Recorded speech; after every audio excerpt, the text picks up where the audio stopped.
Hey guys, Asher coming at you today, Ray Shadow Legends. Welcome to the video. I'm glad to have you all here with me today. What could be better? Sorry, the throat is a little under the weather, but the rest of the body feels okay. You ever have one of those illnesses that just like sore throat, whatever, but everything else is fine? Anyway, that's my situation today, guys. Actually, could I get some hot water with a little lemon? First and foremost, I wanted to thank you guys for all the TV show recommendations on a video, I don't know, like a week ago that I asked you guys. I have like 100 screenshots from you guys, so you guys freaking rock. I really appreciate it. We have a blessing to talk about today. I actually spoke very highly of this blessing. I was a bit underwhelmed, to say the least, on some of the legendary from the Divinity of Harmony blessings, as well as some of the epics, meaning that are they going to be better than what we have right now, especially at 5 or 6 stars versus Crushing Rend and Cruelty. But I was very, very excited to see this one, Nature's Bounty. Whenever this champion applies a debuff, has a chance to place the greater version of this debuff that scales from 15 to 30 to 45 to 60 at 1, 3, 5, and 6 star awakening. This is massive. We spoke about this a bit in the video I had with Odd One talking about all the new blessings.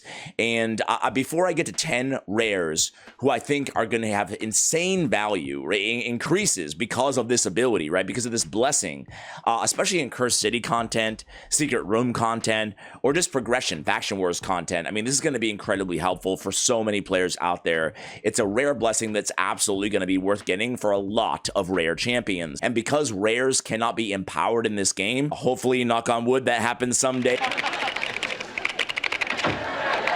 But I'm not holding my breath. In a way, it's a very mini version of giving, you know, swaths, dozens and dozens of rares, a lot more viability in the game, right? Giving those big versions of all of those debuffs. I have 10 of my favorites that I can't wait to use this blessing on in today's video. But before we get to that, I have to talk about like the biggest potential here, right?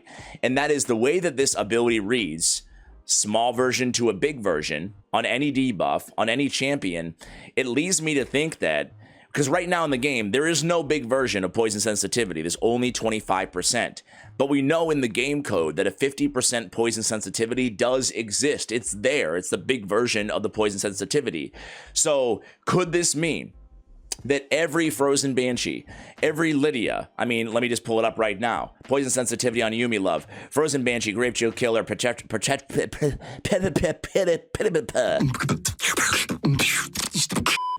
Rockroot, Narma the Return, Shani, Darkale, Frozen Banshee, Corvus, Tio, all of these champions, does that mean that they're now able to activate a 50% poison sensitivity? If so, that is huge. So TBD, it's not in the game at the time of this recording yet, and I don't think it's going to be in the game at the time this video goes live, but it sounds like now we're going to have access to a 50% poison sensitivity, the big version of that debuff that currently, again, no champion in the game has. So I'm really excited about that. The other call out that I wanted to do before we jump into the list is actually one of my favorite epics, kind of an old school epic in the game. She's one of the best controllers out there. It's Allure, right? So she's an epic. Spider is another one, right? There's a few epics in the game that actually have the weak version of debuff. Spider has the weak version of Weaken on his A3. Allure has the weak version of Decreased Defense on her A2 on a 3-turn cooldown. Now, it's not 100% land rate, but you know, this could be a great option for her, a great blessing for her. Have her be your main debuffer and your control, help you clear those waves and Dark Fae, you know, Scarab King, Fire Knight, wherever you're using your Allure, right? So it's a cool little blessing option for Allure as well. But without further ado, let's go ahead and get to the list of the rares that I'm most excited about. Let's start with probably the most obvious. Already one of the top rares in the game, just got a hell of a lot better with this blessing, and it's Bellower. Bellower has block active skills. Obviously, there's no weakened strong version. It's just block active skills, but it's already good on his A1 on an AoE. He has the decreased speed that's going to be bumped to the big version on his A2, 75% or 80% land rate with Sniper, and then he's got the decreased attack and the decreased defense, both at 100% land rate when booked. Now they can be the big versions of those debuffs. So Bellower, already one of the best rares in the game, just got a heck of a lot better with this option, with this blessing option, excuse me, especially if you guys can get him to 6 stars, right? Yeah, man, you hurt my feelings. Which is easier said than done, certainly, but he'll benefit even if it's not fully maxed out, right? Now, I should probably mention that we talked about this in the video too. Man, I really wish it was a little bit higher. Ideally, 100%. 100% would be awesome. Big version of the debuff at 6 stars. 6 stars is A, very hard to get, even for a rare, right? And B, it wouldn't break the game or anything like that. So overall, as much as I'm really excited about the potential here, especially in Cursed City, for endgame at least, I also really wish it would scale all the way up to 100% chance of the big buff, especially if they don't plan on empowering epics in the future, which doesn't sound like they have any plans to do so. Hi. Are you new here? Anyway, Bellower is number 1. Number 2 is, I think it's safe to say, my favorite rare. I've been talking about this guy since day 1, since he was introduced to the game. It's Kurzad Depart. I love this dude. He has 2 AoEs, great in a stun set. He has turn meter fill on his A2 AoE, 3-turn cooldown. His AoE on the A3 is also a 3-turn cooldown. He brings the big version of increased accuracy on everybody on a 3-turn cooldown. Fantastic. He also has a 100% chance of placing decreased defense on this 3-turn cooldown. You can bump that to the strong version. Man, this little dwarf is going to smack for you. He's also got a decreased speed on his A1. He's going to smack. He's got decreased speed, big version. He's got now decreased defense. He's got turn meter fill. He's got increased accuracy. He's void affinity. Hell yeah, I am definitely going to go with this blessing on Kurzad Depart. Next one is going to be a dude that we pulled probably 150 times, you know? We've never even given him a second thought. But now Drowned Bloat Wraith, what a name. Guys, you don't understand. I bloat. Is going to be a really viable option with this blessing, right? He's got a stun on the A1. He's got an AoE decreased defense, 100% from a void affinity champion. 100% decreased defense. It's the small version, but he also places a fear for 1 turn on enemies under decreased defense debuffs. So we got control and now potentially the big version of decreased defense on that AoE on a 3-turn cooldown on the A2. Now, like Kurzad, this dude loves to read, so that's the downside, but still, it's not bad. Heals this champ by 15% of his max HP every time this champion or an ally kills an enemy. So built-in kind of lifesteal mechanic on his passive as a debuffer and a decent damage dealer. He's now a dude that actually, you know, deserves some consideration, which is all we want, really, right? Frozen Banshee is not on the list, but again, that poison sensitivity, who knows? It seems like it should work, right? I digress. Number 4 is Banshee. Been talking about Banshee for a while. I've actually invested in Banshee quite a bit. I think she's campaign farmable, if I'm not mistaken. She's good in a stun set. She's really good for control anyway, anywhere in the game, right? Anywhere you need some control. Doom Tower Secret Rooms, notably on the hard track. An AoE decreased defense is the weak version. But heck, it's a 30% land rate, not that great, but it can be now the big version. She's kind of cool on like a very, very beginners blender comp as well. If you have an ally attacker with her, she can debuff on the A1.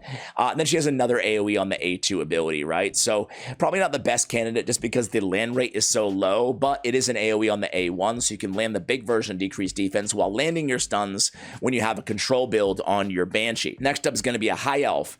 This is the cool thing about this. I'll stop repeating the same thing over and over again, but these are not rares that we spend that much time historically talking about, but they're kind of like one buff, or in this sense, one blessing away from being a little bit more viable. And this is Fencer. Fencer's a high elf, a force affinity attack-based rare. On her A1, she's got a decreased speed, weak version, now, potentially, a big version. On the A2, she's got a stun. It's actually a pretty decent ability, but it is on a 4-turn cooldown, no books down. But 100% stun when booked for 1 turn. Steals turn meter if the stun is not placed. Not a bad control. On the A3, an AoE, 100% decreased defense, 3-turn cooldown when booked. It can now be the big version, so it affects her A1 with a decreased speed and her A3 with a decreased defense. Fencer, man. I mean, where have you been all my life? Now I might actually have a reason. If you pull, you know, it's one of those, a lot of these rares too, it's these sort of champions that if you pull their soul stone, if you pull their souls, before you ever invest in the champion, you might want to hold on to them now rather than selling them, because maybe it's like, okay, maybe I could use a Fencer if she's placing all the big versions of these debuffs. All right, next, guys, is going to be a Demon Spawn Void Affinity rare. It's Ifrit. Ifrit, kind of a budget skim foes. He has like the same look about him, doesn't he? He's an HP-based champion rare, right? On this A1, he has he has a attack one enemy, 100% weak version of weaken for 1 turn. Solid, right? Now he can be the big version. He's going to be a decent like clan boss progression option for a lot of players out there because he has another 3-turn cooldown, 100% of placing the decrease attack weak version for 2 turns. So now he's going to be bringing potentially the big version of weaken and the big version of decrease attack. But it doesn't stop there. Decrease the damage received by 50% from a single hit if it exceeds 30% of his max HP, and places a weak version decreased defense for 2 turns on the attacker if the attack is critical. Now that can be the big version of the decreased defense off of his Shadow Field passive. Very interesting there for sure. Number 7 is going to be, we were right there already. No way. It never happened. Another demon spawn. Turns out there's a lot of good demon spawn options here. It's Marquez. Marquez is the best defensive based nuker out of any rare inside the game. And it's notable because she's placing the weak version of weaken on her A2. Now this crush the weak ability. It smacks big damage from this ability. Problem is it deals extra damage to enemies with weaken debuffs. She can be set up by another champion, doesn't have to be her, but now at least she has a chance of placing the big version, 50% chance on this hard-hitting ability, and you really want to land it, and it will get more damage out of her vis-a-vis the big version, and vis-a-vis obviously the extra hit as well. So definitely a call out there. I would be remiss, my friends, if I did not mention myself in the game, right? Good old Ashwalker. There you are, Ashwalker. Still waiting on my royalty check, Plarium. Where is it, man? Where is it? I'm bankrupt. All my debts have been called in. Ashwalker's pretty cool. I actually really like Ashwalker. He has the wimpiest speed in all battles aura in the entire game. I don't think he really does. I think there's an 11% or 10% out there. Either way, it's still an all battle speed aura. So, you know, all battle speed auras are the only auras that currently work in Curse City. And you can get utility out of this speed aura in secret rooms and stuff like that as well. He has an AoE, pretty hard hitting attack, honestly, with the weak version of Weaken. Absolutely. I'm going to switch him off from Phantom Touch to Nature's Bounty, right? Get the big version of Weaken. Absolutely. Why not? He also brings a stun and turn meter reduction on his A2 ability. Next up is going to be, let's talk about Eviscerator. Eviscerator is another champion that I've actually done a guide on somewhat recently. Where are you? There you are. Another Void Affinity. I like that there's a lot of Void Affinities on here because it gives them, you know, they should be a little bit special. They should be a little bit more special because they're Void after all, right? Eviscerator is pretty cool. On her A2, let's start with her A1. Attacks one enemy 2 times. Has an extra 15% chance of inflicting a critical hit, and then a 50% chance of placing the weak version of poison for 2 turns if the attack is critical. Now keep in mind, this Nature's Bounty will not work with any debuffs from artifact sets. So we can't use like a toxic set on an Eviscerator or on anybody and hope to get the big version of poison. That would be OP. But it does work with poison debuffs, so we can bump these from the weak version of poison to the strong version of poison off of the A1, which comes into play in a moment when we talk about our passive. On the A2, Lethal Confusion attacks all enemies, has a 75% chance when booked of placing a decreased defense. Now potentially we can get the big version of decreased defense on that A2, but the suppression passive attacks an enemy with the default skill whenever they're healed or receive a buff. Attacks one random enemy if multiple enemies are healed or receive a buff at the same time. So she's going to be going in with the A1, and now instead of placing every single time somebody's healed or buffed, instead of placing the weak version of poison, she might be placing the big version of poison. So that's a nice option there as well. Listen, before we get to our last one, actually, as we get to our last champion here, I've left a lot out the list. There's a lot of them. I'm going to give a couple honorable mentions at the very end here. But I actually want to end with Hellborn Sprite. Hellborn Sprite is one of the most used rares right now in a lot of Clan Boss Demon Lord comps, right? Because she has the increase the duration of all ally buffs by 1 turn on a 3-turn cooldown, right? She also has the weak version of Weaken on the A1, but finding Weaken is the reason that a lot of people use her as a buff extender for Demon Lord, right? Now you have the big version potentially of Weaken on that A1, ergo more damage to the clan boss, right? So for obvious reasons, I'm going to switch her out of whatever she's on right now. I actually run her on my clan boss Demon Lord team right now, and I'm going to put her on Nature's Bounty and land the big version of Weaken and get more damage on clan boss. Just as easy as that, right? So those are the 10 I had prepared, but I mentioned him in my first video.